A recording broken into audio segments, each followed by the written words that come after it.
Hello, je suis Aline, coach business chez The Bee Boost. Après des années de freelance en tant que retoucheuse photo, je suis devenue coach business et j'aide désormais les entrepreneurs à booster leur entreprise.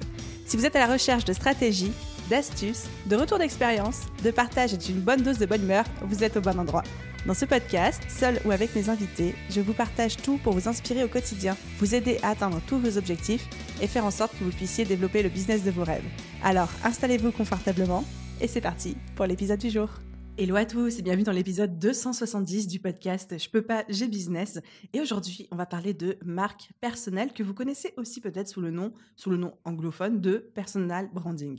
La marque personnelle, c'est comment construire une identité de marque, c'est-à-dire être reconnaissable pour ce qu'on fait, pour son business, pour son entreprise, mais autour de soi, autour de sa personne. Comment nous, notre personnalité va incarner notre entreprise. Et c'est une stratégie très connue aujourd'hui, très efficace aussi, qui emprunte un tout petit peu au code de l'influence sans pour autant nous transformer en influenceurs. Et pour aborder le sujet, je ne serai pas seule aujourd'hui et qui de mieux pour m'accompagner que notre chère Caroline Mignot, que vous connaissez déjà peut-être, que j'ai la chance de côtoyer également dans la vraie vie, qui est déjà intervenue sur le podcast Je peux pas, j'ai business à 2 reprises aujourd'hui dans l'épisode 130 et dans l'épisode bonus Arrêtez de prospecter et commencer à réseauter qui est paru en 2022. Elle a été aussi conférencière au Bichot qui est mon séminaire sur 2 jours qui se déroule tous les automnes à Paris et je sais que beaucoup d'entre vous avaient adoré son intervention. Et Caroline sort son premier livre en date du 2 mai 2024, donc quelques jours après la date de mise en ligne de cet épisode, son livre qui s'appelle From Zero to Hero, bâtir son influence sur les réseaux, sur comment craquer les codes des réseaux, faire exploser sa marque personnelle pour mieux vendre ensuite sa marque, ses produits et ses services. Sans plus attendre, je vous laisse découvrir mon échange avec Caroline. Restez jusqu'au bout, vous allez voir, c'est pépite. Hello Caro, bienvenue, re-bienvenue même je devrais dire, sur le podcast Je peux pas, j'ai business. Comment est-ce que tu vas aujourd'hui ? Écoute, je suis trop contente, Aline, d'être de retour chez toi. La dernière fois qu'on s'est vu, c'était à l'événement incroyable que tu as organisé. Franchement, c'était un des plus beaux moments de mon année. Et j'espère que tu le feras d'ailleurs l'année prochaine. En tout cas, je suis hyper contente de te revoir cette fois virtuellement. Et à chaque fois, ça me rappelle tous les souvenirs qu'on a partagés ensemble. Mais tu sais que juste avant, en préparant cet épisode, je faisais un peu l'historique de tous les contenus qu'on a créés ensemble. On a un gros contenu par an ensemble. En 2021, c'était l'épisode 130 du podcast Je peux pas, j'ai business. Ensuite, en 2022, c'était l'épisode bonus Arrêter de prospecter et commencer à réseauter. Et en 2023, ta conférence sur les réseaux sociaux et les algorithmes qui avait cartonné au séminaire The Bichot. Et là, en ce moment, on est en train d'enregistrer un épisode et du coup, mon nez me dit que ça va être un super épisode sur la marque personnelle.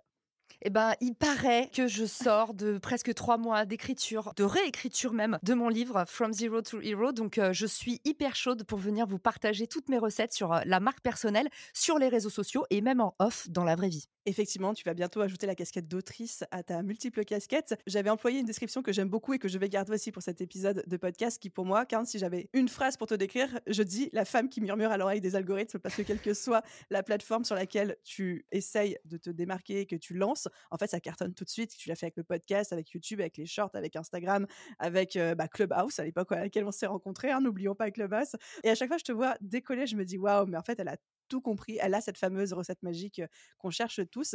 Et donc, aujourd'hui, tu vas nous donner les secrets de la marque personnelle. Ça va être trop cool. Exactement et pour rassurer ceux qui nous écoutent et qui se disent: «Oh là là, le succès, ça a toujours l'air, fulgurant de l'extérieur», souvenez-vous que toutes les réussites de marque personnelle, tous les gens auxquels on pense et ben, finalement, ils ont galéré pendant longtemps. C'est leur point commun C'est qu'ils ont ça. eu à tous et avant d'être excellents, ils ont été moyens pendant longtemps, voire carrément mauvais à leur début. Donc, tu peux retrouver, les exemples tout bêtes. Il y a le documentaire sur Squeezie qui m'a, complètement, chamboulée, que j'ai adoré. Donc merci internet pour ceux qui veulent le regarder sur Prime Video qui raconte toute l'ascension justement de la marque personnelle de Squeezie. Tu vas avoir aussi les exemples de Hugo Décrypte qu'on connaît bien. Tu vas avoir plein d'entrepreneurs en France qu'on a vu émerger du jour au lendemain mais qui en fait travaillaient dans l'ombre depuis un paquet de temps. Donc l'idée de la marque personnelle, d'abord c'est beaucoup d'efforts dans l'ombre, le moment où ça marche pas, qui peut durer des années. Et puis derrière, ce que peu de gens voient aussi, c'est avant de devenir un influenceur mainstream, t'es d'abord le premier de ta niche. J'ai hâte qu'on commence à creuser tout ça, mais avant ça, pour ceux du fond qui ne te connaîtraient pas, Caro, si tu devais te décrire, on va dire, en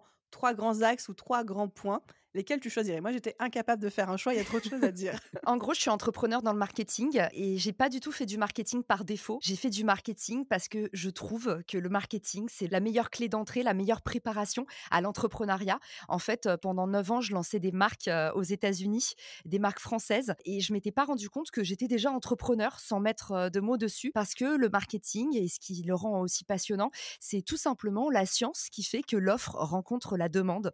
Donc, c'est une analyse très poussée du marché, donc la psychologie du consommateur, qu'est-ce qui fait rêver les gens, qu'est-ce qui habite nos conversations, qu'est-ce qui nous angoisse aussi, qu'est-ce qui nous agite. Et puis, derrière, c'est qu'est-ce qu'on peut trouver comme réponse pour que le monde soit meilleur. Et souvent, on dit le marketing, c'est consommer plus. Moi, j'aime bien dire c'est consommer mieux. Et du coup, je défends un growth marketing qui est éthique, en tout cas, qui fait les choses bien dans les règles de l'art et qui aide beaucoup d'entrepreneurs, en fait, à justement, en faisant moins de choses, avoir de meilleurs résultats. Et dans le monde des indépendants qu'on connaît aujourd'hui, et beaucoup écoutent ton podcast, je pense que tu es vraiment une des figures de proue de ce modèle de justement de soloprenariat, de nanas qui se reconvertissent, qui se disent, en fait, moi aussi, j'ai le droit de devenir entrepreneur. Je pense que le marketing donne toutes les clés de façon très démocratique aujourd'hui pour pouvoir se lancer à faible coût et même avec peu de ressources et peu de background. Exactement. Et j'aime beaucoup la manière dont tu le définis en disant c'est le mettre quelque part le bon produit ou la bonne offre en face de la bonne personne au bon moment. Et c'est aussi simple et complexe en même temps que ça. Avant qu'on commence à creuser, parce que j'ai plein de questions à te poser, est-ce qu'on peut redéfinir ce que c'est la marque personnelle? Je pense que tout le monde a déjà entendu ça sans savoir exactement à quoi ça correspond. Est-ce que ça veut dire personal branding? Mais du coup, est-ce que ça veut dire se montrer sur les réseaux sociaux? Enfin, est-ce que tu peux nous faire une redéfinition du terme? La chose la plus simple sur la marque personnelle, c'est de partir de ce que c'est qu'une marque. Une marque, tout simplement, c'est quelque chose qui laisse une trace. Autrement dit, c'est mémorable. Donc, bâtir sa marque personnelle, ça veut juste dire comment faire en sorte que tu puisses montrer tes vraies couleurs. C'est tout simplement ça. Et je trouve que aujourd'hui, c'est un mot qui est un peu agaçant. Personal branding, marque personnelle, c'est galvaudé. Mais c'est surpuissant aujourd'hui de travailler qui on est et au lieu de parler que de son produit et de ses services, passer par sa personnalité, c'est selon moi ce qui va nous permettre de mieux vendre à l'ère de l'IA notamment, où tous les contenus vont se standardiser et vont aussi, on va pas se mentir, s'appauvrir quelque part et s'affadir. Et avoir une personnalité qui rayonne, ça va vous permettre aussi de briser vos chaînes, même si vous êtes entrepreneur, on a tous des chaînes. Peut-être que vous vous dites, mais en fait, j'ai commencé à lancer ma boîte dans les maillots de bain. Si demain, j'ai envie de me reconvertir dans le yoga du visage, je suis prisonnière un peu comme ces acteurs qui ont fait Dawson et qui derrière n'ont jamais réussi à tourner dans un autre film. Et l'avantage de créer une marque personnelle, je compare souvent ça à une holding, c'est te positionner au-dessus de ce que tu vends en tant que personnalité qui derrière peut ouvrir des services ou les éteindre sans jamais en être dépendante. Donc c'est ça l'idée, c'est pas rentrer dans les cases, c'est justement en sortir. Et même pour les entrepreneurs, une profession, on se dit on a de la liberté. Souvent, on se dit si je vends ma boîte, si j'en acquiers une nouvelle, est-ce que quelque part je suis vraiment libre? Est-ce que les gens vont pas se dire que c'est contre-intuitif, c'est contradictoire? La marque personnelle, ça fait que c'est jamais un problème d'ouvrir ou de fermer un business et de faire ce que tu as envie. Et on pense à des grandes figures comme par exemple, j'imagine, Oprah, qui aujourd'hui, elle pourrait lancer un business dans le tricot, les gens achèteraient parce que c'est Oprah, ou même les membres de la famille Kardashian. Alors, on aime ou on n'aime pas, mais quoi qu'elles lancent, ces femmes, ça suit, en fait. Et elles peuvent faire tous les secteurs et tous les domaines d'activité, ça suivra parce que c'est elles et c'est leur marque personnelle. Exactement. Et en fait, dans le jargon des startups, on appelle ça audience-based. C'est en fait, au lieu de créer un produit et de le crash tester tout de suite, et en général, ça se passe mal, surtout si tu as passé beaucoup trop de temps à le développer avant de le confronter, là, c'est d'abord, tu crées une audience et derrière, finalement, cette audience achètera de ta part ou si elle n'achète pas, sera prescripteur, donc te recommandera. C'est parfait. Donc, la marque personnelle, c'est comment est-ce que je fais en sorte que ma personnalité, ma personne, laisse une trace, donc laisse une marque auprès de mon audience, de mes prospects, de mes futurs clients, etc. C'est très bien résumé. Aline, tu devrais faire du podcast. C'est top. Je vais y songer. Je veux dire, je suis en face d'une maître en la matière. Du coup, est-ce qu'on peut, pour quelqu'un qui commence du coup à appréhender le concept, à se dire « Ah bah oui, j'avais pas compris que c'était comme ça, etc. », décrire un petit peu les avantages et les inconvénients de construire sa marque personnelle, surtout aujourd'hui en 2024? C'est une très bonne question. Les avantages, il y en a pléthore. Le premier, et celui qui aujourd'hui m'anime le plus, tu le sais, c'est le fait d'oser plus prendre la parole. Moi, j'ai toujours adoré les rapports à deux. J'ai toujours aimé être en one-to-one, comme on dit. J'ai toujours été, par contre, tétanisée par le groupe. Et du coup, dès que je devais prendre la parole en public, j'avais les mains moites, alors que j'ai toujours la peau hyper sèche, mais là, j'avais les mains moites, les jambes qui tremblaient, les guiboles comme ça, comme si j'avais une crise d'épilepsie. J'avais des réactions hyper ridicules. Sur scène, je me déplaçais un peu en moonwalk, comme ça, à la Michael Jackson, ou comme une marionnette démembrée. Et en fait, j'étais hyper cringe dès qu'il fallait faire des prises de parole en public. Et le fait de développer ma marque personnelle, ça m'a permis de gagner en confiance. Et le vrai jeu aujourd'hui pour valoriser sa carrière et son expertise, c'est plus seulement le savoir-faire, c'est plutôt le faire savoir. Et c'est ça un Mmh. peu la différence entre ceux qui grimpent et ceux qui stagnent. Et c'est parfois hyper injuste, mais c'est que si tu ne sais pas communiquer très pédagogiquement sur ce que tu fais et montrer en fait ton travail, et ben quelque part aujourd'hui c'est beaucoup plus difficile d'être renommé, d'exister. Alors il y a plein de contre-exemples, ça arrive, mais c'est 2 fois plus long, 2 fois plus difficile. Donc moi le premier avantage pour moi de la marque personnelle, c'est le fait de gagner en confiance, et le deuxième, c'est le fait de pouvoir en fait justement créer un business autour de toi au lieu de te créer autour d'un business. Et toutes les opportunités que ça comporte, c'est notamment la grande liberté de pouvoir changer d'avis, de pouvoir te reconvertir sans repartir à zéro. Toi et moi, on le sait, on a galéré pendant des années à se nourrir avec du riz, des pâtes pour lancer nos premiers projets. Et en fait, si tu as une marque personnelle, tu ne retombes jamais à la case départ. Tu es pas au sommet tout le temps, hein. Tu vas sortir plein de trucs qui vont pas marcher dans ta vie et sinon, c'est pas intéressant si il y a que des succès. Mais tu retournes jamais à la case départ. Donc ça, c'est le deuxième avantage pour moi. C'est vraiment la liberté de pouvoir te réinventer, te renouveler. Et après, il y en a pléthore parce que tu vas te créer un réseau. Tu vas devenir aussi meilleur sur la façon de te vendre. Tu vas devenir un bon vendeur, un bon prospecteur malgré toi, puisque à force, tu vas améliorer ton message, à force de parler, à force de crash tester. Et pour finir, parce qu'il y a beaucoup d'avantages, évidemment, le CA. Plus tu as une marque personnelle qui est forte, plus les gens vont t'acheter facilement et à prix élevé. Et en fait, l'avantage d'une marque personnelle, c'est que quand on collabore avec toi, il y a des garanties. Donc, les gens ont Mmh beaucoup mh. moins peur de la personne sur qui ils tombent. Deuxièmement, tu peux leur apporter plein de choses. Tu peux leur apporter aussi ton audience. Tu vois, moi, aujourd'hui, quand je fais des conférences, ce que je fais derrière aussi, c'est faire la promotion des événements. Et ça, c'est double effet qui se coule pour les gens qui font des événements avec moi. C'est que non seulement j'amène mon audience, donc j'amène la visibilité à l'événement, en plus, je produis du contenu avec eux sur place. Derrière, on le redistribue. Donc, en fait, tu deviens un peu un multi-partenaire et ça te permet de diversifier tes revenus en plus de les augmenter. Les désavantages, parce que tu vas me dire, mais Caro, alors là, c'est pas possible ce que tu me décris. Il y en a évidemment. Le premier désavantage de la marque personnelle, et je pense que toutes les deux, on en a fait les frais, et même bon nombre de créatrices qu'on a autour de nous en font les frais, c'est que quelque part, c'est des métiers qui sont très exigeants et qui laissent peu de place à la déconnexion. Hier, je déjeunais avec des youtubeurs. Il y en a un qui s'appelle Hugo Posé et l'autre qui s'appelle Fast Good Cuisine. Les deux, ils font plus d'1 million de vues par vidéo, 5 millions d'abonnés sur YouTube. C'est des gros créateurs. Et en fait, je vais visiter leurs locaux et il y a 14 personnes qui bossent juste sur leur contenu et 2 personnes qui gèrent leurs réseaux sociaux. Et tu vois, je me suis dit, toi et moi, par exemple, on a très peu délégué cette partie-là. On a eu du mal à le faire parce que en fait, moi, en tout cas, dans ma façon de gérer ma marque personnelle, je veux le plus possible créer mes contenus et répondre à mes messages, à mes commentaires. J'ai l'impression que c'est très féminin, d'ailleurs, petit aparté, mais c'est très féminin ce besoin comme ça de dire, en fait, je veux que si c'est moi, si c'est sur mes réseaux, je fasse le maximum jusqu'à la limite pour pouvoir être présente. Et du coup, même en déléguant, on se retrouve toutes les deux à être quand même dans le jeu de la marque personnelle hands-on et parfois, du coup, à avoir des chutes de morale, des baisses de productivité et aussi baisse de productivité et défocus.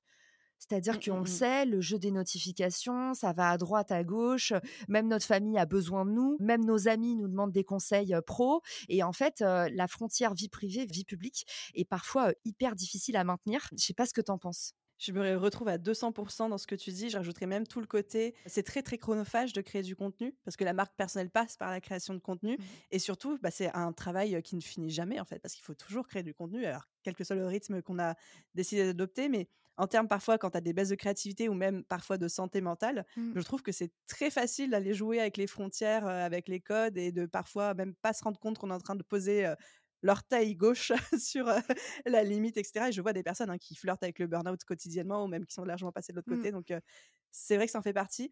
Un autre inconvénient que je verrais potentiellement à la marque personnelle, dont on parle beaucoup parce que c'est un peu le cas d'école, c'est si un jour on veut revendre notre boîte, quand c'est une boîte qui dépend de notre image de marque et que les Mmh. gens achètent parce que c'est nous plus que pour le produit, c'est vrai que c'est quelque chose qui peut faire baisser la valeur d'une entreprise et je sais que j'en ai même vécu l'expérience très concrète et chiffrée quand j'ai dû faire valoriser The Bee Boost il y a quelques mois dans le cadre du rachat de Postadem, pour monter, la société, la holding et cetera. Il y a 200 000 € qui sont passés à la trappe parce que c'était ce qui était perçu comme étant le risque personal branding, et cetera, quoi. Donc mon personal branding coûte 200 000 balles à ma boîte. Voilà. C'est vrai et ça, c'est tu vois, pour moi, c'est plus un des avantages d'une boîte qui repose sur le personal branding d'un dirigeant, donc founder-led growth, comme on dit. Mmh, Donc la mmh mh. croissance est assurée par la fondatrice. Mais c'est pas tellement un désavantage de la marque personnelle parce que ça veut aussi dire, Aline, qu'à chaque fois que tu touches une boîte, tu rapportes 200 000 balles de valorisation. Tu Exactement, vois ce c'est un que je système veux de dire? vase communicant. Mais il y a un vrai gros désavantage aussi, c'est, tu sais, le bad buzz. Le Ah oui. jour où il y a, une rumeur ou un truc qui tourne au vinaigre, sur un dirigeant d'entreprise, bah là, en fait, tout d'un coup, tu vois? Et j'en vois beaucoup des dirigeants d'entreprise qui, en plus, pourraient calmer la crise très facilement en disant: «Désolé» et qui, au lieu de ça, vont s'enfermer dans le silence ou vont camper sur leur position et je pense qu'il y a des marques qu'on citera pas parce que ça sert à rien de faire du finger pointing, mais que peut-être vous avez, tous en tête en écoutant le podcast. Il y a des marques qui ont eu des bad buzz sur des sujets, moraux, sur des sujets, de racisme, de discrimination, de mauvaise inclusion des équipes, de harcèlement moral parfois et qui, au lieu de dire: «Désolé», au lieu de prendre la parole sur le sujet, bah, se sont juste, emmurés, en fait, dans leurs défauts. Donc ça, c'est vrai qu'en termes de culture d'entreprise, on a vu souvent, tu vois, des exemples de personal branding qui étaient pas cohérents. Mais voilà, pour Mmh moi, le mh. principal piège, c'est difficulté à déléguer, difficulté à, quand tu es une marque personnelle, à sortir, en fait, de la déconnexion, à sortir justement des réseaux sociaux. Et troisième chose aussi qu'il faut dire, mais ça concernera plus les gros créateurs, mais cette sensation parfois que tu appartiens à tout le monde et qui est difficile à Mmh. gérer pour des personnes comme nous, notamment qui ont une forte sensibilité. En fait, voilà, ça arrive que des personnes viennent nous voir et nous demandent des conseils, des services en pleine, enfin à la sortie d'une conférence, dans un moment où on marche dans la rue pour retrouver une amie. Et en fait, ce sentiment parfois un peu désagréable que les gens ont l'impression que tu leur dois quelque chose. Et moi, ça m'est arrivé du coup pas mal de fois de souffrir de ça, de me dire, en fait, les gens ont tellement d'attentes et ont tellement l'impression de nous connaître que derrière, ils ont des comportements qui sont pas adaptés et des attentes auxquelles on peut pas répondre. Moi, beaucoup de personnes sur LinkedIn me demandent mon numéro de téléphone pour m'appeler. Non, en fait, je peux pas donner mon numéro personnel à quelqu'un que je connais pas. Et je sens que parfois, il y a une déconnexion que tu as Mmh peut-être mh. ressentie sur Insta. Ça t'arrive aussi parfois? J'ai énormément de personnes qui me disent: «Ah bah, j'ai vu que tu étais à Nice maintenant, je suis de passage, est-ce que tu as 15 minutes pour un café?» Mais ça, c'est des dizaines de fois par semaine Mmh. et en fait, non, je dis non à tout le monde parce que je peux Parce pas que dire c'est oui à pas tout le gérable. monde et puis c'est Mmh. du temps et puis, c'est pas que j'aime pas la personne et que j'ai pas envie de la connaître et je suis sûre que c'est des gens qui sont merveilleux, mais en fait, on est tellement sursollicités que quand on n'est plus derrière notre micro ou notre caméra à créer du contenu, on a aussi une vie perso, besoin d'être dans notre bulle et voilà. Mais en même temps, je me dis: ça fait partie du revers de la médaille de ce qu'on a choisi en termes de C'est business ça, model et on peut pas en vouloir à ces gens-là, tu vois? Parce que ça c'est fait ça. partie du game, donc j'essaie de toujours le faire avec beaucoup de bienveillance et de toujours expliquer aussi, ma réponse. Mais c'est vrai que des fois, c'est assez perturbant de voir ça passer dans la vraie vie, quoi. Tu as raison de le dire, c'est franchement les désavantages de la marque personnelle, c'est un peu des problèmes de riches. C'est comment gérer trop de demandes. C'est pour ça que voilà, Comment gérer la célébrité? voilà, ouais, la célébrité et c'est pire parce que c'est pas un niveau de célébrité qui justement fait que les personnes se privent, c'est un niveau d'accessibilité au contraire et c'est ça la marque personnelle, c'est tu rayonnes dans ta niche, dans ton secteur, les gens se sentent proches de toi. Du coup voilà, il y a un effet retors, mais je suis tout à fait d'accord avec toi et c'est très vrai et humble ce que tu dis. Il faut pas trop se plaindre parce qu'effectivement, là voilà, ce qu'on vous partage, c'est quand vous allez avoir réussi à faire une marque personnelle assez forte pour avoir beaucoup trop de demandes, ça vous créera d'autres problèmes. Mais d'ici là, ne vous inquiétez pas, il y a vraiment que des avantages. En tout cas, pour moi, j'ai jamais souffert de la marque personnelle. Oui et puis comme tu dis, c'est des problèmes de riches et on relativise et il y a un côté qui est toujours très flatteur quand, par Mmh. exemple, tu es reconnu dans la rue ou que quelqu'un, t'écrit en te disant à quel point tel contenu a changé sa vie ou ça a Ouais. provoqué des déclics. Enfin, c'est beau et moi, je dis merci pour ça à chaque fois, quoi. C'est clair, je suis d'accord. Je trouve que c'est notre meilleur KPI. C'est, tu sais, quand la meilleure rétribution, c'est vraiment quand les gens nous écrivent et sentir qu'on a de l'impact. Mmh Tu sais, à mh. la sortie d'une conférence, quand quelqu'un dit, tu vois, et je sais que ça t'est arrivé avec Je peux pas, j'ai business. C'est les gens qui ont lancé des boîtes avec ton podcast. Oui. Tu vois? Qui se sont dit: «En fait, j'avais la trouille de me lancer et j'ai écouté ton podcast et en fait, ça m'a décomplexé». Tu crées des déclics, tu crées des vocations, enfin, on change des vies et ça, franchement, c'est un truc de ma boule. Je suis d'accord avec toi, c'est en tout cas, moi, c'est ma raison d'être, c'est cette reconnaissance. On est d'accord. Un dernier sujet que j'aimerais traiter avec toi, un petit peu plus méta aussi, avant de rentrer dans le comment est-ce qu'on construit une marque personnelle qui nous permet d'être reconnu dans la rue, de rayonner, de changer des vies, parce que c'est ce qu'on est en train de vendre aussi. La dernière question, c'est il y a beaucoup de personnes autour de moi qui pensent que marque personnelle égale s'inventer un personnage. C'est pas fake, mais c'est un peu à la limite de je m'invente une vie ou je m'invente une facette Mmh. et j'aimerais bien t'entendre là-dessus, sachant que ma perception, c'est que on n'est jamais 100 nous-mêmes en ligne. Parce qu'on va toujours présenter une certaine facette de nous, on va dissimuler d'autres facettes, soit parce qu'on en est moins fier, qu'on a moins envie de Mmh. les montrer, soit par pudeur aussi. Moi, je sais qu'il y a plein de trucs que par pudeur, je ne dévoile pas sur les réseaux sociaux. est-ce que construire une marque personnelle, c'est construire un personnage? C'est une super bonne question. Moi, je me sens jamais comme un personnage et d'ailleurs, je trouve ça rigolo parce que beaucoup de gens sont étonnés quand ils me rencontrent et me disent Tu es pareil que dans tes lives. Et en fait, j'ai jamais compris ce truc-là, mais je pense que c'est aussi lié au fait que je suis hyper active, j'ai les défauts de mes qualités, je suis tellement impulsive et spontanée. Il y a plein de défauts à ça, hein, pour ceux qui le sont, on les connaît tous. Regretter d'avoir dit un truc trop vite, pourquoi j'ai dit ça, pourquoi j'ai parlé, pourquoi je me la suis pas fermée sur ce sujet. Et à contrario, bah, l'avantage de ça, c'est que c'est vrai qu'on n'est pas des calculateurs, nous. Les impulsifs, on est hyper spontanés, on est complètement sous le joug de nos émotions et ça a aussi des qualités. Et moi, je sais que souvent, voilà, on m'a dit que j'étais authentique et ça m'a fait très plaisir. Et en même temps, je vais te dire, c'est pas du tout un effort. Donc moi, je sais que j'ai toujours été nature peinture. Il y a pas longtemps, avec mon associé, il me dit ah, t'as mis du vernis orange, c'est rigolo. Du coup, j'ai voulu lui montrer que j'avais mis le même sur les pieds. Du coup, je me suis mis pieds nus et j'ai enlevé mes chaussures à la conférence pour lui montrer. Et il m'a dit mais Caro, personne fait ça. T'es hyper bizarre, t'es hyper cringe. Mais ça va avec le fait que moi, j'ai toujours été comme ça. J'ai grandi aussi dans une famille comme ça, à la bonne franquette, où il y avait pas trop de filtres et tu es toi-même. Et on m'a donné, Mmh, je mmh pense, mh. l'autorisation quand j'étais enfant. Donc, ça me paraît très naturel. On m'a posé une question hyper intéressante. Il y a quelques jours, j'ai un ami qui m'a invité à déjeuner, un ami de New York. Il m'a dit, Caro, je voulais te poser une question. Je voudrais faire du contenu politique, mais je ne me sens pas de m'afficher sur les réseaux sociaux. Est-ce qu'on peut créer une marque personnelle en étant anonyme? Et justement, je lui ai dit, tu as un peu 3 façons d'être anonyme sur les réseaux en créant une marque J'adore cette personnelle. question. Ouais, j'ai trouvé ça hyper intéressant et surtout, sur des contenus qui, voilà, nous, on n'est pas sur des contenus clivants. On fait, toujours, beaucoup de bien aux gens. C'est très rare, qu'on blesse les gens avec des contenus business. Mais tu vois, politique, religion, il y a plein de sujets qu'on a parfois à la table de Noël et sur lesquels, même des gens qui s'aiment peuvent, beaucoup se disputer. Donc lui, en fait, me pose cette question et aujourd'hui, tu as différentes façons de faire. Tu as la première solution, c'est de ne pas montrer ta tête, donc de montrer, seulement ta voix.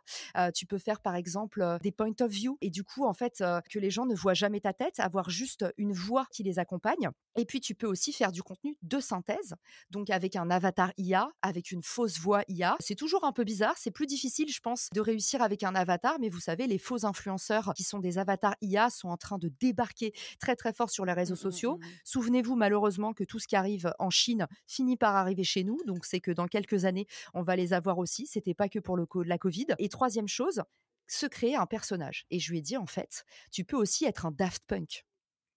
Donc, une marque personnelle, oui, ça peut être un personnage et surtout si vous êtes sur des thématiques un petit peu sensibles qui pourraient vous attirer des ennemis, tout simplement. Donc, dans ces cas-là, je préconise d'être un personnage, peut-être pas à tel point que tu te déguises, mais pourquoi pas sur du contenu, par exemple, historique, tout ça, tu peux jouer le jeu de bâtir un personnage ou en tout cas, voilà, être un Daft Punk à fond. Aline, je pense que c'est possible, mais moi, c'est pas ma vision de la marque personnelle. En tout cas, je me sens très peu comme un personnage, mais c'est perso. C'est hyper intéressant d'avoir ton feedback. J'ai la sensation, moi, d'avoir un personnage qui est une partie exacerbée de ma Ouais. personnalité, donc c'est vraiment moi. Mais ce personnage existe aussi dans la vraie vie, c'est-à-dire que tu me vois dans un cadre professionnel, c'est-à-dire en networking, en Mmh. séminaire, et cetera. Tu auras la même que sur les réseaux sociaux, tu auras la même que, au podcast ou dans les vidéos, et cetera. Tu me prends par contre chez moi toute seule le soir, Mmh. et ben, je suis en mode introvertie, je suis en mode laissez-moi dans ma bulle et j'ai besoin de parler à personne et je suis beaucoup plus calme, cadrée et posée que la nana rigolote, qui, parle très vite, même un peu trop parfois et qui, dit des bêtises sur son podcast, tu vois? Et ça veut pas dire que c'est pas moi, mais il y a Ouais. toute une facette de ma personnalité que les gens ne connaissent pas, en fait, parce que, bah, c'est pas la facette publique aussi de The Bee Boost. Je vois très bien et tu sais ça pour moi Aline, c'est un nom, c'est le syndrome de la bonne élève. C'est que toute la journée, tu surcompenses et en fait, tu réponds aux attentes des autres, tu réponds aux exigences et du coup, tu t'es créé ton surmoi ou ton social super ego qui répond à ta place. Et tu vois, un exemple tout bête, Nina Ramen, qui est une bonne copine qu'on a en commun, Mmh elle me mh. racontait un truc que j'ai trouvé trop rigolo. Elle me dit, les enfants, quand t'es maman, il y a un truc qui est hyper énervant, c'est que tes enfants, quand ils sont chez les grands-parents, ils sont adorables. Et du coup, les grands-parents, ils sont là, mais je comprends pas pourquoi tu as dit qu'il était terrible, il est trop top, il n'a pas bougé, sage comme une image. Et Nina, elle me dit, dès que je récupère mon fils, il recommence à faire des dingueries, il monte sur les meubles, il pousse des cris d'animaux. Et elle me dit, en fait, ça me rend folle, pourquoi il fait ça? Elle est allée voir une psychologue ou une pédopsie et elle m'a donné cet insight que j'ai trouvé hyper intéressant et je trouve que ça s'applique J'adore. tellement aux adultes. Oui. Elle me dit, en fait, l'enfant, quand il est face à des inconnus, donc ses grands-parents, il surcompense. Et du coup, comme il n'est pas à l'aise comme il n'est pas dans son environnement naturel, eh ben, il répond à 100% aux attentes, il se met une pression dingue et du coup, il bouge pas. Sauf que ça, c'est pas bon pour l'enfant et que quand l'enfant retrouve son parent, sa zone de confort qui est peut-être pour toi le cadre de ton appartement, eh ben, il redevient vraiment lui-même et il décompresse. Et tu vois, c'est un peu ce truc de 2 attitudes. Pour ça que je te parle de syndrome de bon élève. En tout cas, pour moi, ça me fait plus penser à ça qu'à un personnage. Ça me parle à 200%. Tu l'as, toi, ou pas du tout? Tu arrives vraiment à être la même Si, dans tous les cadres? je me reconnais beaucoup quand tu as cette phase de décompression après les gros événements. Moi, si je fais un tournage aussi parce que je suis hypersensible au niveau des yeux notamment. Donc en fait, quand je reçois de la lumière, je dois passer le même temps dans le noir. Ça fait un peu dépressif de vous dire ça parce que du coup, c'est une drôle de vie. Mais à chaque fois que je vais passer une journée en tournage avec des gros spots sur la tête, le lendemain, je ne peux pratiquement plus bouger. Et c'est vraiment des symptômes physiques. Voilà, le stress est redescendu et souvent on me dit « Ah Caro, t'es tout le temps à 100 à l'heure » parce qu'en fait, le moment où je suis pas à 100 à l'heure, je le documente pas et du coup les gens ont l'impression qu'il n'existe pas. C'est pas, Ouais, t'es ouais. toujours à 70, t'es à 0, quoi. Ouais, j'ai beaucoup de moments où j'annule mes journées. Tu sais, tout d'un coup, et d'ailleurs, ce podcast, on a dû le décommander 2 fois parce que tu vois, notamment ce matin, on devait le faire et je t'ai dit, Aline, je le sens pas, je me connais. Si je vais en soirée, tout ça, je sais que je vais pas être capable de me lever. Et du coup, voilà, j'ai réussi à faire un rythme qui s'adapte où je peux produire. Mais voilà, faut pas croire ce qu'on lit sur les réseaux sociaux. Les super-héros, ça n'existe que dans les livres. Et que même les super-héros sur les réseaux sociaux ont des périodes de décompression derrière qu'ils ne Bien sûr. documentent pas et qu'ils ne montrent pas par définition, quoi. Ouais, et on a raison de faire ça, Aline, parce que je trouve qu'il y a une tendance sur les réseaux sociaux. Je sais pas si tu la vois arriver particulièrement sur Instagram, au catastrophisme. Tu vois, Ah il y a oui. plein d'influenceurs qui disent ils sont tout le temps malades, c'est plus belle la vie. Tu sais, je me dis en fait ça c'est vraiment, tu vois, dans ta question sur les personnages, c'est assez rigolo parce que il y a pas longtemps, j'ai vu une story d'une nana qui disait j'ai 42 fièvre, j'ai passé la nuit debout, une nuit en enfer et tout ça, et on devait se voir le lendemain. Et du coup, je lui dis mais tu sais, j'ai vu tes stories, ne te mets pas la pression. Décalons le rendez-vous, je veux surtout pas que tu viennes dans cet état-là et tout. Et en fait, la nana s'est un peu vexée. Et j'ai pas trop compris et j'en ai parlé, comme je suis awkward socialement, parfois je ne sais pas comprendre les signaux. Donc j'en ai parlé à une amie créatrice et je lui ai dit: «Écoute, j'ai voulu être sympa, je comprends pas la réponse» et tu sais ce qu'elle m'a sorti? Oh, je sens venir le truc, mais vas-y, Stitch incoming, tu sais? Ben, c'est une copine qui est très instagrammeuse aussi. Elle me dit: «Caro, c'est simple. C'est pas qu'elle a pris la mouche à cause de ta question, c'est qu'en fait, elle a raconté ça juste pour les réseaux sociaux et quand elle a vu que tu voulais décaler le rendez-vous, elle s'est dit: «Ah bah mince, non, en fait, je suis pas malade». Et elle me dit, elle a eu une réaction et en fait, j'ai trouvé ça mais tellement j'aurais jamais pensé que là et du coup, en plus, je te confirme que du coup, j'ai vu la personne après et elle n'était pas malade. Mais en fait, mon amie m'a dit: «Mais Caro, tu débarques, bienvenue sur Instagram, le monde où il faut toujours, comme dans Plus belle la vie, qu'il y ait quelqu'un qui soit mort, qu'il y ait quelqu'un qui soit malade, machin». Et c'est vrai que le pathos attire les vues sur les stories. J'ai une de mes amies, Mariam Gadery, qui me disait: «Caro, dès que je dis je suis malade en story, les gens adorent, c'est mes stories les plus vues. Elle fait le double de vues quand elle est malade». Les rares fois où j'ai partagé des choses négatives, en fait, c'est marrant, on a vraiment ce parcours du héros, on aime voir les gens réussir, mais au bout d'un moment, on aime bien les voir retomber, tu vois? Pareil, j'en parlais aussi avec Nina il y a pas longtemps, c'est que Ouais. les gens adorent te voir partir de rien et réussir, mais sauf que quand tu as réussi et que tu es au sommet depuis trop longtemps, ils attendent qu'une chose, c'est te voir Mmh. chuter, pas par malveillance, Ouais. mais juste parce que ça fait partie de OK, on veut le rebondissement, on veut te voir chuter, on veut te voir galérer, comme ça on Mmh. s'identifie un peu à toi Le quand même. struggle. Ouais. Voilà, exactement. Puis après, on veut te voir remonter et on sera là pour t'encourager. Et en fait, les gens ont besoin d'entertainment, ils ont Ouais. besoin d'être divertis, ils ont besoin d'être là avec leur popcorn. Ça, c'est un côté très, Ouais. Gladiateur. ouais, c'est ça, tu vois? Donc c'est marrant d'observer ça sur les réseaux, mais du coup, ça me fait penser un petit peu à ça, où on aime bien voir les gens qui nous inspirent souffrir parce que du coup, ça les rend plus humains et puis ça crée un petit peu du commérage, quoi. C'est un Donc petit très voyeuriste, hein. Bah, en tout cas, voilà, sur le personnage, c'est rigolo parce que ça reboucle finalement assez bien avec ta Ouais. question.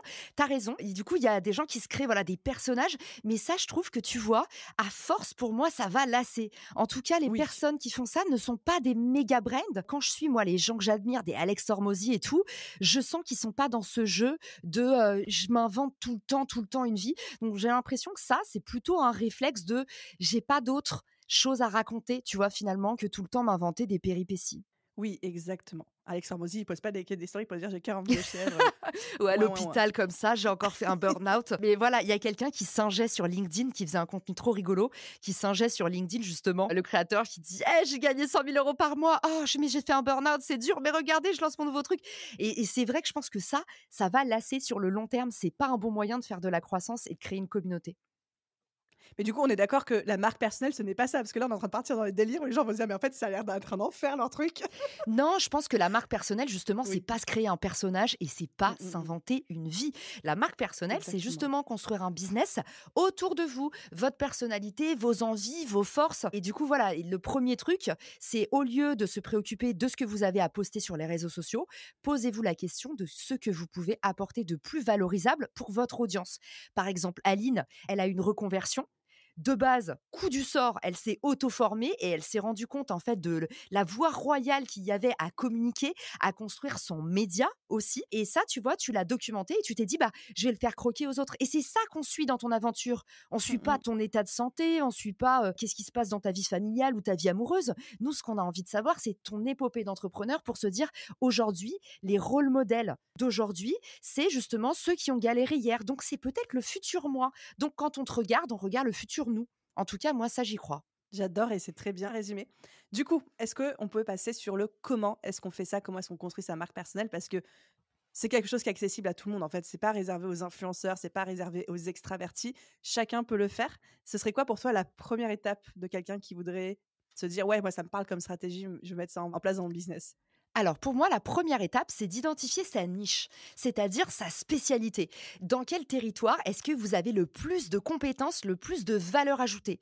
Et je te donne un gros exemple, Aline, de le piège de la marque personnelle. C'est que souvent, on voit les marques personnelles qui cartonnent et on essaye d'imiter leur stratégie. Sauf que vous n'êtes pas au même niveau. Je te donne un exemple. Aujourd'hui, quand on regarde les nanas comme Oprah Winfrey, on se dit, en fait, elles peuvent se permettre de partager leur vie, leur famille, leurs rencontres, leurs actions de mécénat et on pourrait être tenté de faire pareil. Sauf que ça, c'est une bonne stratégie quand on a déjà réussi, quand Mmh. on a un niveau d'attachement extrême. Quand on commence sa marque personnelle, plus on est niché, mieux c'est. Moi, quand j'ai commencé, je n'ai pas parlé d'entrepreneuriat, je n'ai pas parlé de futur du travail, je n'ai pas parlé de tech. J'ai commencé par parler de partenariat. Mmh, Après, mmh mh. j'ai parlé de growth marketing. Après, j'ai parlé de marketing. Après, j'ai parlé d'entrepreneuriat et maintenant, je parle beaucoup de futur du travail. Mais j'ai grandi avec mes audiences et avec les attentes de mes audiences. Si tu m'avais vu recommander des compléments alimentaires quand je me suis lancée, tu ne m'aurais jamais suivi. Parce qu'en fait, d'abord, il faut que les gens se reconnaissent en toi. Plus ton message est précis, plus ton audience, elle est nichée, plus tu vas grimper vite. Comme dans l'entrepreneuriat. Si tu essayes de vendre à tout le monde, tu vas parler à personne. Et surtout, tu vas être en concurrence avec tellement de monde qui est là depuis longtemps et qui fait des choses déjà de manière beaucoup plus avancée. Donc, très, très bon conseil et j'aime le fait que tu l'illustres justement avec ta progression personnelle de dire: «On grandit en même temps et notre niche s'élargit en même temps que nous et en même temps que notre audience». C'est exactement, tu l'as dit, le fait de devenir encore une fois remarquable, être le premier CV sur la pile, c'est en fait au lieu de vous battre dans une catégorie où il y a déjà 10 000 personnes, soyez le premier de votre catégorie de une personne. Et en Mmh fait, mh. plus vous allez vous spécialiser, plus vous allez devenir remarquable et ça va aussi avec la partie déclencher des relations presse. Avoir des gens qui se disent: «Ah bah sur ce sujet, c'est elle». Et en fait, vous allez construire petit à petit votre audience, mais encore une fois, une chose à la fois. Et si vous commencez à parler de tout, on va se reconnaître dans rien. Donc, pour trouver sa niche et pour affiner un peu son positionnement, moi, j'aime bien donner ces petites techniques. La première, c'est que la clé d'un bon positionnement, c'est seulement 2 cases. La première, c'est une verticale, plusieurs services. Vous êtes sur un seul domaine, mais derrière, vous proposez plusieurs services. Encore une fois, le mieux, c'est un à la fois. Par exemple, on a l'exemple de Safia. Safia Gourari, c'est la queen du podcast. Aujourd'hui, Safia, elle fait du podcast, sa verticale, mais sous la forme d'un multiservice. Elle fait à la fois, par exemple, de l'accompagnement one-to-one, à la fois, elle a sa formation vidéo et elle a aussi son excellent livre qui parle de comment lancer un podcast. Donc ici, tu vois, c'est une verticale et plusieurs services. Mmh mh. Il y a un deuxième cas de figure, c'est un seul service et plusieurs verticales. Et pour ce cas-là, on va imaginer un cas fictif, que tu sortes un bootcamp Je peux pas, j'ai média, ça c'est mon rêve secret, où en fait tu expliques aux gens comment arriver sur un média et créer un média autour de soi. Et tu pourrais du coup avoir ce bootcamp, donc ce service unique, à destination de plusieurs verticales. YouTube, je peux pas, j'ai YouTube, je peux pas, j'ai Facebook, je peux pas, j'ai Instagram. Et bientôt, je peux pas, j'ai LinkedIn, n'est-ce pas Aline? Je suis sur LinkedIn. J'y suis plus, mais j'y étais. Je sais et en plus ça a marché. C'est ça le Ben oui, pire. ça fonctionne. Mais bon, en tout cas, j'ai vu que ça marchait dès que tu y allais et donc c'est un très bon, signal, mais je ne reviendrai pas, là-dessus. Je sais qu'un jour je l'aurai. Franchement, c'est prévu, c'était juste une question de priorité. La deuxième astuce, du coup, une fois que vous avez compris qu'un bon positionnement, c'est rentrer dans une de ces 2 cases et que vous avez compris que vous n'êtes pas obligé de faire toujours la même chose, mais par contre, il faut quand même amener un peu de structure. Et ben ensuite, pour éviter d'adresser tout le monde et donc personne à la fois, l'idée c'est de resserrer en se posant des questions sur sa cible. Par exemple, ces produits s'adressent aux gens qui sont et on essaye de trouver un maximum de qualificatifs.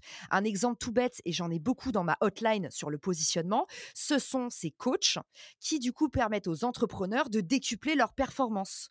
Ça, je n'en veux plus. Ça ne fonctionne pas comme positionnement d'adresser tout le monde avec une offre générique. Donc, quand vous êtes business coach à destination des entrepreneurs, ça ne s'appelle pas une niche. Ça s'appelle la stratégie taboulée. Il y a un petit peu de tout et au final, on est toujours un peu emmerdé parce qu'on ne sait pas trop. J'adore la stratégie taboulée. Non, mais c'est vraiment en général, et quand je lis les headlines sur LinkedIn, là, je vois du vrai taboulé. On a du rédaction SEO, accompagnement web design. En gros, voilà, il y a un petit peu de tout. Et ça, même pour vous, c'est terrible parce que autant vous allez pouvoir, en vous nichant, vendre de plus en plus cher très facilement parce que vous améliorez vos process, vous pouvez déléguer, vous devenez excellent, vous faites grimper votre preuve sociale. Autant si vous faites un petit peu de tout, vous allez vraiment vous plomber votre productivité et également votre rentabilité. Donc, trouvez un maximum de qualificatifs sur votre cible. Je vous donne un exemple. Le business coach d'hier, on s'est rendu compte qu'en fait, ce qu'il faisait très bien, c'était du coaching pour neuroatypiques. Et donc, on a travaillé, retravaillé toute sa gamme à partir d'un nouveau positionnement qui va faire qu'au lieu d'aller chercher des coachings à prix cassé en faisant du sur-mesure à chaque fois et en étant déprimé par son activité, on va se spécialiser dans une seule chose et on va marteler le même message partout.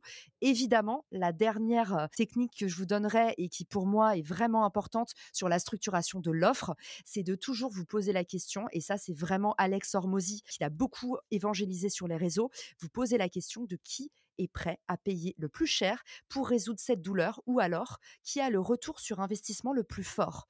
Parce que parfois, vous avez un vrai service, une vraie valeur ajoutée et le problème, c'est que vous vous adressez à une cible qui n'a pas d'argent à dépenser sur cette problématique-là.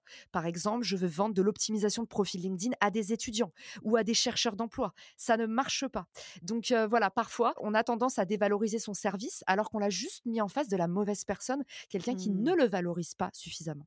Alors là, la question que tous les auditeurs sont en train de se poser, parce que je les connais par cœur, c'est comment est-ce que je peux m'assurer que les gens ils sont OK de dépenser de l'argent pour les services que j'ai envie de lancer? Le mieux, c'est justement de créer une communauté avant d'avoir quelque chose à vendre, de commencer à sonder les personnes. Et moi, il y a une technique que j'adore aussi, qui est très clivante. Moi, je fais l'apologie du gratuit. Je commence toujours par faire les choses gratuitement avant de les pricer. Merci. C'est très clivant et je me suis beaucoup fait taper dessus sur les réseaux pour dire ça. Mais honnêtement, moi, j'ai toujours commencé comme ça. Et même aujourd'hui, quand on lance des nouvelles offres, je fais toujours gratuitement mon use case. Je décide avec qui je le fais, mais c'est toujours gratuit de dire, OK, j'ai envie de lancer un pilote sur ce sujet. On le fait ensemble. Je te le fais gratos. Derrière, tu le documentes, tu me recommandes. Et puis, j'ai gagné tellement de temps au lieu d'essayer de vendre un truc sur lequel j'ai pas d'exemple. Donc, pour moi, le vrai gros hack pour aller chercher vos premiers clients, c'est de déterminer pour qui est-ce que vous rêvez de travailler. Imaginons que vous n'ayez aucune idée d'un service en particulier à lancer. C'est le conseil que je donne particulièrement aux étudiants. C'est OK. Avec qui, par contre, c'est quoi ta dream boîte? Qu'est-ce qui te fait rêver en termes de culture d'entreprise? On a forcément, si c'est pas un job en tête, on a forcément une boîte pour laquelle on rêve de bosser parce que sa culture, elle nous appelle. Va voir cette boîte et dis-leur comment je peux vous aider. Et tu te formes avec eux. Je te donne un exemple. Quand j'ai lancé Emma et Chloé aux US, on a une première nana qui nous a accompagnés, qui rêvait de bosser dans la boîte. Elle nous a dit, qu'est-ce que je peux faire pour vous? On a dit, on a un seul besoin en ce moment, c'est les ads. Elle s'est formée avec nous. Du coup, elle est venue en stage chez nous. Elle a tout appris au monde de la publicité. Nous, elle était hyper contente parce qu'on lui filait un budget pour s'exercer au lieu de payer une école, un machin. Et en fait, c'est devenu un monstre. Et au final, on l'a recrutée. C'est la même histoire pour Amandine Barthes, qui est une super marque personnelle et d'ailleurs une super nana qui fait du SEO. Elle te racontera la même histoire sur Wallaxy, son employeur. En fait, elle s'est dit, OK, j'ai envie de bosser dans cette boîte. Elle a commencé à faire ses armes sur le SEO en n'étant pas formée sur le sujet. Et en fait, elle a grandi. Donc ça, c'est un exemple en entreprise. Mais pour moi, vous pouvez faire ça avec des produits, des services. Et en fait, grandissez, apprenez avec vos clients. Là, sur une de mes boîtes dans le SaaS, la solution logicielle, en fait, on s'est dit, OK, on veut bosser avec eux. De quoi vous avez besoin? OK, vous voulez trouver des clients, vous avez un problème d'enrichissement de données, on monte l'offre avec vous. Et du coup, ça, aux États-Unis, c'est déjà hyper courant et ça marche hyper bien. Faites-le dans le service, soyez les premiers.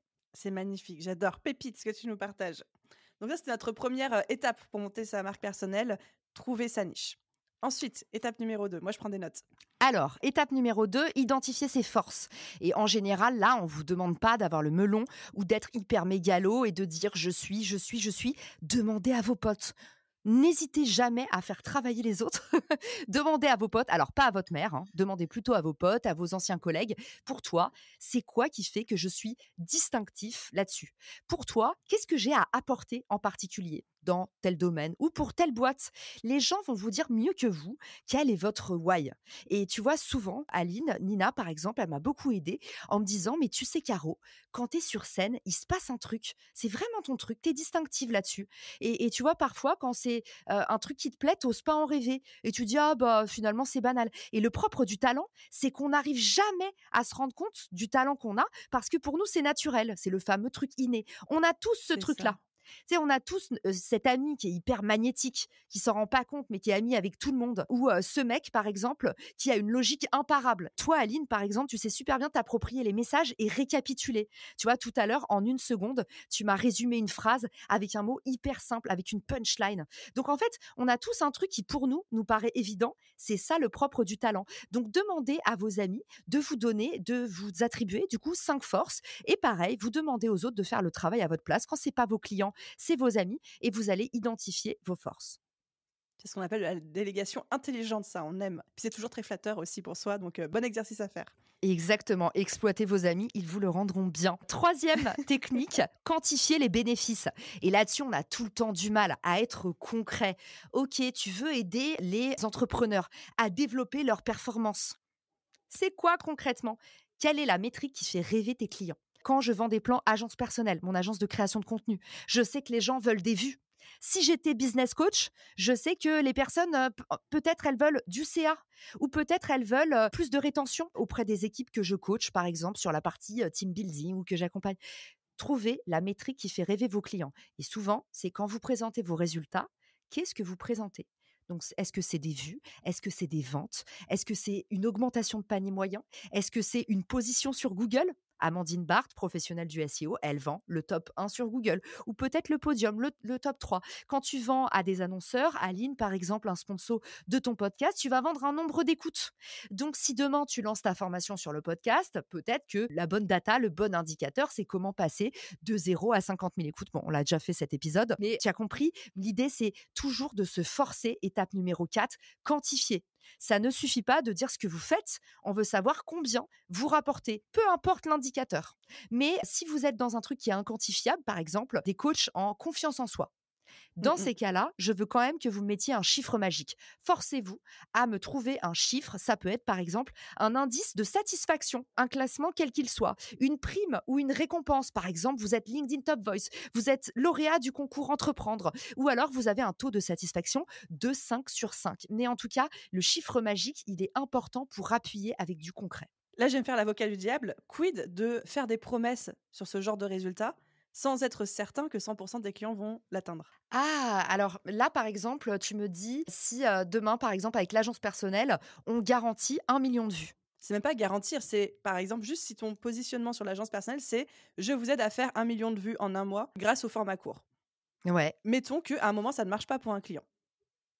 Soit parce que le client, il n'a pas une bonne posture et que tu as beau le coacher en live, finalement, il dégage une énergie qui fait que tu sais que ça va pas marcher. Soit même des fois où tu dis, bah, ça arrive, c'est rare, mais ça Ouais. arrive. J'ai déjà eu un coaching où tout est aligné, mais le truc prend pas et tu n'arrives pas à mettre le doigt dessus. Alors, tu as raison, il faut pas faire de fausses promesses. Et la meilleure façon, du coup, quand tu fais ton positionnement et quand tu réfléchis à quantifier, c'est de faire la médiane de ce que tu apportes.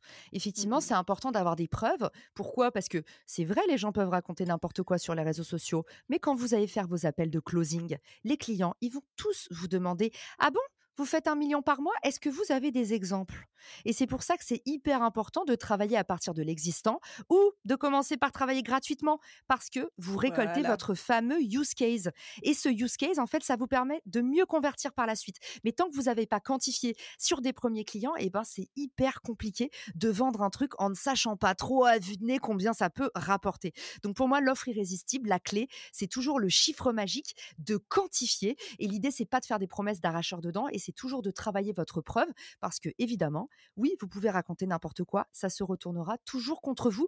Et au moment des calls de conversion, va y avoir un churn si on sent que derrière, vous pouvez pas trop étayer votre argumentaire. Complètement d'accord. Merci d'avoir aussi bien répondu.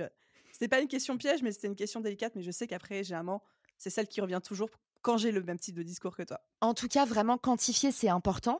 Et je préfère quelqu'un qui quantifie avec de petits résultats. Et vous connaissez la règle. Le mieux, c'est toujours de quantifier avec la plus petite unité de mesure. Par exemple, au lieu de dire en un jour, dites en 24 heures. Parce que les heures pour le cerveau, c'est toujours plus appealing. C'est toujours plus.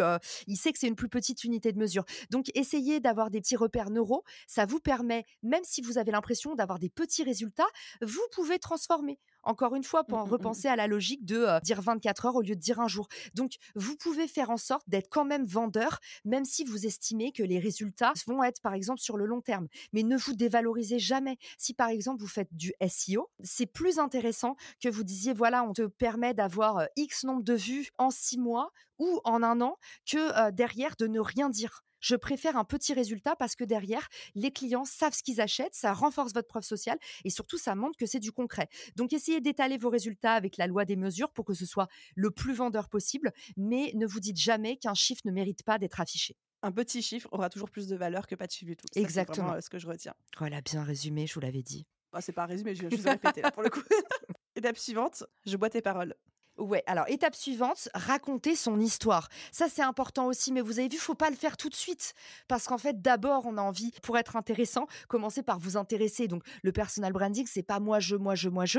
Avant de vous intéresser au storytelling, il faut comprendre ce que vous avez à apporter au monde, entre guillemets. Pardon, ça a l'air un petit peu inspirant, tout ça, mais l'idée, voilà, c'est avant de raconter votre histoire, chut, qu'est-ce que vous proposez? Quel est votre talent? Quelle est votre offre? Ça évite tout simplement les problèmes parfois de vanity metrics où on les a beaucoup Mmh. autour de nous, Aline. Des personnes viennent nous voir en mode oui, j'ai du succès sur les réseaux, mais en fait, personne n'achète. Bah oui, parce que quelque part, tu n'as pas mis le tunnel dans le bon sens. Donc, il faut vraiment partir de ce que tu as à apporter au monde et derrière construire une stratégie autour de ça. Sinon, bah, tu parles juste de ce qui te fait plaisir et derrière, ça ne touche vraiment personne. Donc, Bah, pour tu moi, deviens influenceur sinon et pas ni créateur ni marque personnelle. Ouais. c'est un autre business model et à l'aube de l'économie des créateurs, ça peut cartonner, mais effectivement, tu as raison, voilà, c'est plus du tout le même métier. Donc apprenez à raconter votre histoire et bâtir votre storytelling, pas à l'étape 0, après avoir compris quelle est votre niche, quelles sont vos forces, quels sont les bénéfices et comment vous les quantifiez. Et bien là, vous allez pouvoir raconter votre histoire. Et dans mon livre, je donne un exemple, un petit atelier, puisqu'à chaque chapitre, il y a un atelier qui te permet de passer à l'action et de gravir un échelon. Et c'est un exercice que je voulais te partager aujourd'hui parce que je le Ah, trouve on a une simplissime. exclusivité, j'adore. Oui, en fait, je le trouve simplissime et je sais que souvent les gens se disent: «Ah, je ne sais pas comment raconter mon histoire, je ne sais pas comment parler de moi sans être péteux ou pédant et je ne sais pas quoi poster». Ça, C'est c'est le mytho souvent qui revient tout le temps, ouais. c'est souvent des freins qu'on entend et du coup, moi, l'exercice dont je vais vous parler nécessite une feuille, un stylo et en plus, il fait toujours un peu de plaisir parce qu'il permet de prendre du recul par rapport à soi et moi, j'aime bien appeler ça le chemin de vie et vous allez voir, c'est bête et méchant et souvent, les choses les plus efficaces sont des choses manifestes juste devant notre nez. Vous prenez une feuille, un stylo et vous tracez votre roller coaster, votre chemin de vie. Quelles ont été les grandes étapes de votre vie? Et ça, en fait, ça va vous permettre de créer votre storytelling sans avoir besoin de faire un MBA, une formation CPF. Pas besoin de vous prendre la tête, le marketing, c'est du bon sens. Dessinez votre chemin de vie, votre roller coaster, ça peut avoir la forme que vous voulez, mais vous allez trouver vos milestones. Et ces milestones, c'est autant de posts qui sont intéressants à partager. Aujourd'hui, mes gros bangers, Aline, c'est aussi simple que j'ai dessiné mon chemin de vie et je vais faire des posts du genre 8 juillet 2023. À ce moment-là, je fais ça et tout d'un coup, il se passe ça. Et ça, c'est une super façon de bâtir son storytelling hyper simplement et ça cartonne, quels que soient les réseaux sociaux. Je commence avec la date et j'explique ce qui Mmh. s'est passé avec mes mots. C'est le carton assuré. Il n'y a pas besoin de ChatGPT, il n'y a pas besoin de se creuser la tête. Et en plus, c'est un exercice que je trouve hyper agréable et hyper intéressant en introspection. J'adore et je sais que, j'ai pris cette habitude, mais il y a des années. C'est pas quelque chose qui est processisé chez moi, mais il y a toujours un moment dans l'année, je me dis: «Ah tiens, ça fait longtemps que je l'ai pas fait» et en fait, j'ai une page sur mon Notion toute bête, mais pour chaque année, je mets en 4-5 bullet points tous les grands temps forts de mon année, tu vois? J'aurais pas d'exemple comme ça, mais par exemple, ça peut être un déménagement, un changement de business, un milestone en termes de chiffre d'affaires et cetera et en fait, quand on fait ça au bout de 3-4 ans, quand on relit ce qui s'est passé il y a 4 ans, il y a 5 ans, il y a 6 ans, on se dit: «Ah bah oui, c'est vrai, cette année, j'avais fait ça». Alors des fois, on oublie des choses importantes, donc c'est bien de se les réapproprier et puis surtout, on se rend compte de: «Ah bah dis donc, quelle progression j'ai eue» et puis du coup, ça peut aussi servir à créer du contenu par derrière, à créer un À fond. storytelling, à créer une présentation, et c'est tout Le bête à faire, hein. Ouais, et le petit carnet de gratitude puissant, antidépresseur, mieux que le Xanax, 100% naturel, Mmh, un mmh petit mh. carnet au pied de votre lit et le soir, quand parfois on a le cœur un peu lourd de tout ce qu'on n'a pas fait, de toutes les réponses qu'on n'a pas suffisamment bien formulées, tous les trucs qu'on a oubliés, qu'on n'a pas bouclés. Le petit carnet qui dit, bah, qu'est-ce que j'ai bien fait aujourd'hui? Ça peut être le matin, le soir, et c'est moi, en fonction de ça, je fais mon kiffomètre de la semaine, qui est un de mes contenus qui cartonne tous les vendredis. Le Et que qui kiffomètre. est, largement plagié et repris de ce que j'ai vu Oui, aussi. alors en même temps, le kiffomètre est fait pour être partagé, hein, ça fait partie du kiff, mais effectivement, parfois, c'est fait sans finesse. Mais pour le coup, j'adore ce format parce qu'il est bête et méchant et je le recommande aussi beaucoup aux entrepreneurs. Tu sais pas quoi poster? Le résumé de ta semaine. J'accompagnais un mec qui a une agence de food et il fait toujours des événements invraisemblables. Et comme c'est sa normalité, comme c'est son talent, il est assis dessus, il ne le voit pas. Et je lui dis, Mmh mais mh. Valentin, tu fais tous les événements les plus cool de la capitale. Moi, j'ouvre mon Instagram, tu me déprimes. Il me dit: «Ah bon et tout, tu regardes mes stories?» Je fais: «Bah oui, même s'il y a 2 personnes, moi je la regarde, je m'en fous». C'est genre tu passes des moments invraisemblables et en fait, je lui dis: «Pourquoi tu fais pas un carrousel à la fin de la semaine pour t'amener d'autres clients de toutes les belles OP de marque que tu lances?» Et ça, c'est le build in public. Pour nous, c'est évident. Mais lui, tu vois, il est assis sur cette vie de rêve à faire tous les plus beaux événements, la Fashion Week, machin. Je vois ses stories, je me dis: «C'est pas possible qu'il fasse tout ça, ça donne trop envie de l'acheter». Mais lui, il s'en rend pas compte. Bah, à la fin de la semaine, tu postes 5 photos, une photo par jour que tu as pris sur ton téléphone et tu fais, tu sais, comme font les Instagrammeurs, hein, j'ai rien inventé. Tu vas voir sur l'Instagram de Squeezie, Life Update, et le mec, il met 5 photos de sa semaine. Bah, vous racontez une histoire autour de votre expertise sur 5 temps forts de votre semaine. Vous allez voir à quel point les posts, en fait, quand on a la bonne méthodo, bah, c'est simple comme bonjour et ça s'écrit très vite. Mmh mh. J'ai commencé à faire ça il y a 2-3 mois, mais plutôt au mois avec, 10 photos du mois. C'est un peu le caméra roll, Sympa. et cetera et effectivement, c'est très simple à faire, c'est fun même pour toi, ça te crée un historique et ça cartonne. Les gens aiment beaucoup. Exactement. Faites votre journal Extime. Étape numéro 5, trouver ces Avengers. Il y a un petit atelier dans mon livre, le Dream 100. Les 100 personnes avec qui vous rêvez de collaborer. Je peux vous dire qu'en 3 ans, j'ai presque bâti mon Dream 100. Donc au début, vous vous dites, ah mais non, un tel s'intéressera jamais à moi. Et puis en fait, vous allez voir que dans ces 100 personnes, au début, il y en a 5 qui vont répondre. Après, il y en a 10. Et puis bah, à la fin, comme dans un Pokédex, à la fin du jeu, vous allez vous rendre compte que vous en avez croisé pas mal et que surtout, vous êtes tout le temps en train d'en faire rentrer des nouveaux. Donc, on vous a pas fait confiance tout de suite, c'est pas grave. Laissez aux gens le luxe de pouvoir changer d'avis. Vous, ça vous arrive aussi. Parfois, on change d'avis sur les gens. Bah, je peux vous dire que dans une marque personnelle, il y a souvent ce truc. C'est une question que m'a posée un copain, François Allais. Il a un super podcast qui s'appelle Serial Entrepreneur. Et il m'a posé cette question lors d'un épisode, Aline, et ça m'a un peu chamboulée parce que c'est tellement vrai. Il a dit, est-ce qu'il y a beaucoup de personnes qui, au début, t'ont fermé la porte et quand ils ont vu que ce que tu faisais marchait, t'ont finalement ouvert la porte, leurs bras ont changé d'attitude? Tellement. Et bien sûr. Est-ce que c'est intéressant de se focuser là-dessus et est-ce que nous-mêmes, on le fait pas pour les autres? Juste parce que, encore une fois, le jeu de la marque personnelle, c'est au lieu d'essayer désespérément de pousser les portes, d'attirer des gens influents, remarquables, devenez vous-même remarquable. Et en fait, à partir de là, tu inverses le rapport de force et faut pas en vouloir aux gens quand tu rien fait de remarquable, que eux sont sollicités comme pas possible. Bah, en fait, c'est que tu brilles pas encore assez. Et c'est pas de leur faute. Faut aussi se responsabiliser. Alors parfois, il y a aussi des cons, hein, ça arrive. Mais ce que je veux dire, c'est que voilà, ça nous arrive beaucoup. Et en même temps, ayez toujours cette posture de quand vous faites votre Dream 100, parfois, il y a des gens qui vont répondre tout de suite parfois d'autres plus tard, mais vous enfermez jamais dans la rancœur, la rancune, parce que même vous êtes peut-être en train de baser des gens qui sont à l'étape d'avant et qui se disent ah ben un tel m'a pas répondu. Donc c'est le jeu du Dream 100, ça se renouvelle tout le temps et laissez le temps bien faire les choses. Est-ce que toi, personnellement, tu as des personnes qui t'a fermé la porte ou à qui tu dit non à un moment et qui ensuite ont explosé et à qui tu dit bon bah finalement je veux bien. En fait, j'ai pas cet exemple-là, mais parce que je pense que c'est très humain, qu'on note les erreurs chez les autres et moins chez nous-mêmes. Donc en fait, quand on me dit ça, je vois que les injustices que j'ai subies et un tel. Et moi, j'ai aussi des gens autour de moi qui refont la même erreur. C'est-à-dire, ils m'ont pas fait confiance la première fois, ils ont vu que ça marchait et ils recontinuent à me bolosser. Et je me dis, mais j'aimerais qu'ils me fassent confiance tout de suite, tu vois, sur mes projets, mais en fait, non, ça n'arrivera jamais. Et Mmh. ça me rend triste et machin, et je fais du ouin-ouin. J'ai que ces cas-là, et je pense que c'est aussi pour ça que j'essaie toujours de me responsabiliser, parce que je pense qu'en fait, on voit pas les erreurs qu'on fait, on voit pas les gens qu'on vexe. Tu vois, hier, on a fait le dîner des créateurs et du coup, c'est un dîner qu'on partage avec 15 personnes et tu vois, mon conjoint, quand on est rentré, il m'a dit: «Caro, t'as pas fait attention, mais t'as passé beaucoup de temps avec tes amis».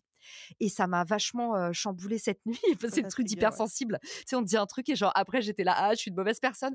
Et en fait, c'est le truc de quand c'est toi, tu vois pas tes erreurs. C'est la mauvaise foi naturelle, on l'a tous, cette maladie-là. Et du coup, je trouve que le meilleur moyen de se pardonner ça, c'est de pas en vouloir aux autres. Je pense qu'il y a plein de Mmh. gens auxquels j'ai pas répondu. Tu vois, tout à l'heure en off, tu me disais: «Ah, un tel, je lui ai pas répondu». On reçoit tellement de messages. Moi, mon Insta, un message sur 2, c'est Alexandra qui répond parce que parfois j'ai besoin d'aide pour pouvoir ne pas me griller. Donc parfois, c'est le jeu des réseaux sociaux, c'est tu sais plus qui a ouvert le message. Parfois, j'ai arrêté de répondre alors qu'en fait, j'étais juste à vélo.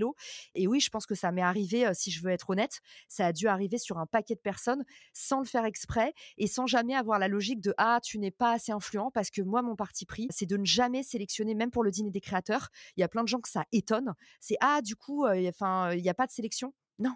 J'aime pas sélectionner dans la vie. Je pense que la vraie sélection, c'est les énergies du cœur, les gens de qui tu te sens proche ou pas. Et le reste, c'est juste un écosystème qui se pondère en Mmh. permanence, tu vois. Enfin, c'est ma C'est logique. beau. C'est du bon sens, c'est du marketing.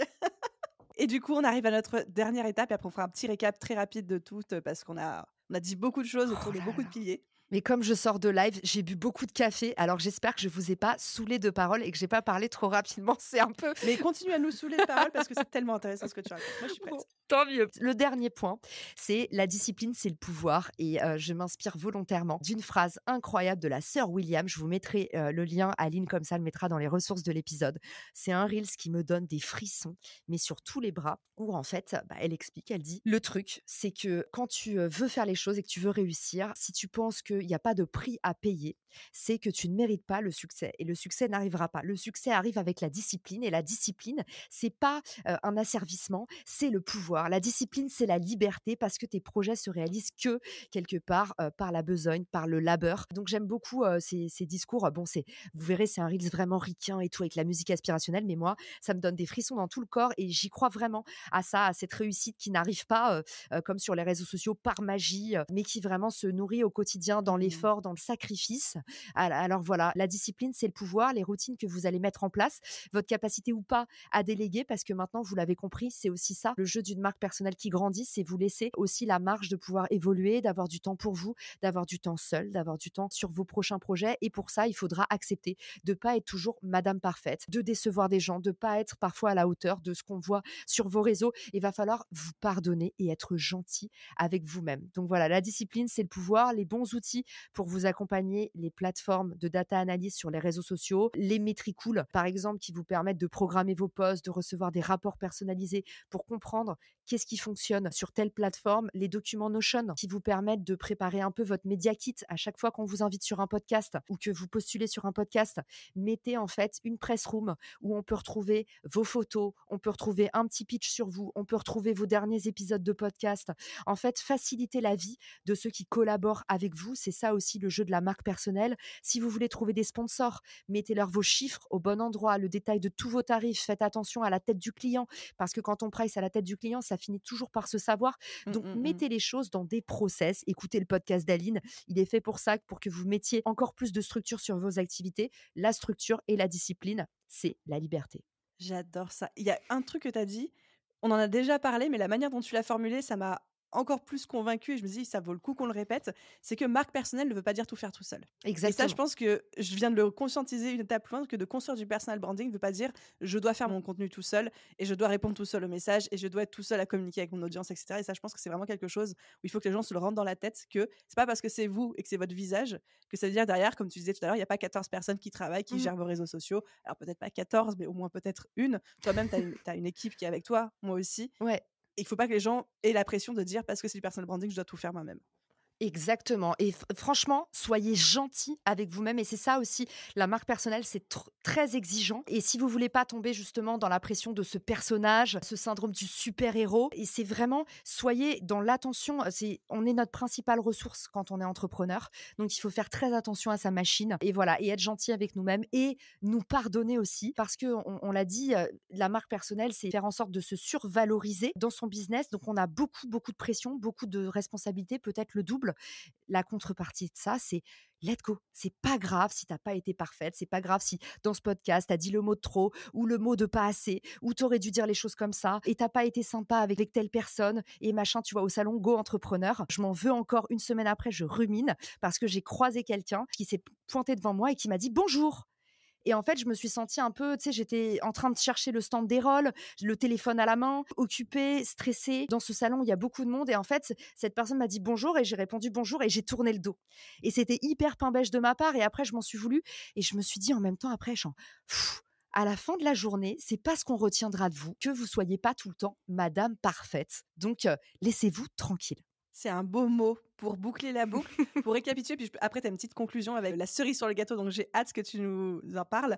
Mais pour récapituler, du coup, les 6 piliers et un peu le plan d'action pas à pas pour commencer à bâtir sa marque personnelle, c'est 1, trouver sa niche, 2, identifier ses forces, faites travailler votre entourage, 3, quantifier les bénéfices, essayer d'avoir une promesse précise, quantifiée, mesurable pour vos futurs clients, raconter son histoire et dessiner son parcours de vie, trouver ses Avengers, donc c'est faire la liste des 100 personnes avec qui on aimerait collaborer, qui nous inspirent, et ensuite 6, le pouvoir de la discipline, de l'organisation, etc. Est-ce que j'ai bien résumé, Caro? C'est excellent et en plus, on mettra une petite description détaillée avec aussi le rapport de HubSpot sur les social media trends qui dit 87 des recherches aujourd'hui des utilisateurs ne sont plus sur Google, mais sur les réseaux sociaux. Il y a quand même aujourd'hui pas trop de questions à se poser sur faut-il être ou pas sur les réseaux sociaux? La Mmh. réponse est oui. Après, quant à la forme, ça, c'est à vous de le décider. J'avais lu un rapport du groupe média, Rain Group aussi, qui disait que 82 des clients vont sur vos réseaux sociaux avant d'acheter chez vous, juste Bien pour sûr. regarder qui vous êtes, votre actualité, et cetera. Donc voilà, encore des chiffres qui disent que, comme tu dis, il y a pas de question à se poser sur est-ce qu'on doit être sur les réseaux ou non. Et du coup, la suite pour tous les entrepreneurs créateurs qui nous écoutent, eh ben, effectivement, d'abord, c'est effectivement l'évolution des formats. Donc, l'évolution des formats avec l'explosion de la vidéo qui arrive même, grosse exclue. Et tu le mettras dans les ressources de l'épisode. Je t'enverrai l'article de TechCrunch qui a été beaucoup trop sous-documenté. Aujourd'hui, même LinkedIn se TikTokise avec un feed vidéo qui est en ce moment en test aux États-Unis et qui va faire que ça y est, la vidéo débarque enfin sur Ça LinkedIn. va faire hurler! À la vidéo verticale qui est quand même le gros hack de l'année, qui est un format qui se redistribue partout. Moi, aujourd'hui, la vidéo verticale est déjà dans mes top contenus et je vois que LinkedIn valorise de plus en plus ce format. C'est un format qui a beaucoup de ROI parce qu'une fois que vous avez fait votre vidéo de 30 secondes, vous n'avez pas besoin de vous poser la question quel contenu pour quelle plateforme, ni d'avoir une stratégie dédiée. Les nœuds au cerveau qu'on se fait en début d'activité, franchement, vous pouvez poster la même chose partout. C'est une énorme légende qu'il faut avoir une stratégie dédiée. Pour l'instant, en tout cas, quand vous lancez votre marque personnelle de 0 à 1, vous n'avez pas besoin de raconter des histoires différentes.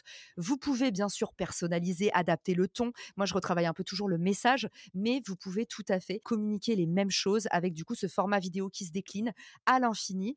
Et la deuxième grosse opportunité de l'année sur la marque personnelle et pour tous ceux qui créent du contenu, c'est bien évidemment la traduction, puisqu'on parle beaucoup aujourd'hui d'IA et du chamboulement que ça va être pour l'économie des créateurs et des entrepreneurs. Mais aujourd'hui, la vraie grosse opportunité, c'est à partir du contenu déjà créé, vous permettre d'aller toucher un marché 10 000 fois plus élevé, c'est-à-dire le marché anglophone, le marché hispanophone. Et maintenant, avec l'IA, vous avez la possibilité de décupler l'impact de vos contenus existant juste en faisant des traductions. Traduction de ton blog, Aline de Je peux pas, j'ai business. La traduction, pourquoi pas, tu sais que Spotify est en train d'organiser, pareil en bêta, le fait que tu puisses poster ton podcast en plusieurs langues. T'imagines la bombe que ça va être pour nous les Ça va podcasteuses. être, c'est vertigineux en fait quand Exactement. t'imagines ça.